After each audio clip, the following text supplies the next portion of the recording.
So this week or whatever, Elon Musk was named as Time's Person of the Year. And usually we don't really care about that, but Elon Musk was actually named. So I thought that was actually kind of cool rather than some random grifter, probably like Meghan Markle or something like that. So this was kind of cool, and everyone was really supportive of it, of course, for Pocahontas. And she came out on Twitter and said, let's change the rigged tax code so the person of the year will actually pay taxes and stop freeloading off of everyone else, which I'm not sure where she gets the evidence for that. It's just like they make up this lie that like rich people don't pay taxes at all and then just put that on as Twitter. If she's not rich. She's being paid $400,000. Yeah. $400,000 at Harvard. Yeah, so she can go eat Dove ice cream bars with Pelosi out of her kitchen freezer. But so Elon had like quite a few responses on Twitter, and he said, stop projecting, and then like linked the Fox News article saying that she's basically not Native American. Then went on to say this, which is just the best kind of own ever. And he says, you remind me of when I was a little kid and my friend's angry mom would just come in and randomly yell at everyone for no reason. That is what she's like. Yeah, she is exactly like that. Like, that's it. Yeah, that's it. No, we all knew that mom. No, everyone knew that mom. You'd like go to their house and it's like, oh, like we can just sit on the floor and stare at each other and then we won't get yelled at. Like everyone knows who that person is. And then Elon goes on and says, he says, please don't call the manager on me, Senator Karen, with like praying emoji. And I'm like, that's exactly what Elizabeth Warren's acting like, because she's not minding her own business. She's not staying in her lane, so to speak. She's just causing drama and stirring the pot because, as we've already told you, all people do in Congress is care about their likes and retweets. And that's exactly what she was trying to do. It's not like she actually cares about tax policy. Yeah. She's just caring about being like, oh yeah, go Elizabeth Warren. It's like, yeah, the blue-haired liberals in an overpriced coffee shop are probably the only ones who are supporting you right now and are probably liking it from their new iPhone.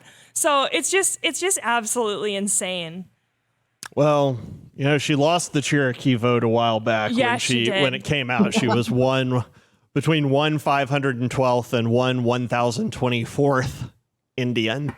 I am 99% certain that I am more black than she is Indian. And I think that there was like a statistic that came out that said like the average U.S. American is more Native American than Elizabeth Warren. She is less Indian than most Americans. I mean, it is such a joke. You talked about grifters earlier. She is an unbelievably successful grifter.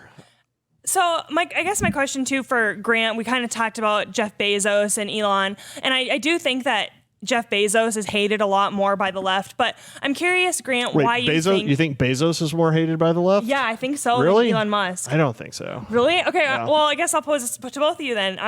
Which one and why do you think he's more hated? I think Elon's more hated because he is not willing to swallow the political correctness pill. Now, he's no conservative. And, I think a lot of conservatives don't like Elon essentially because he's so closely tied to the electric car industry, which tends to be really supported by the left.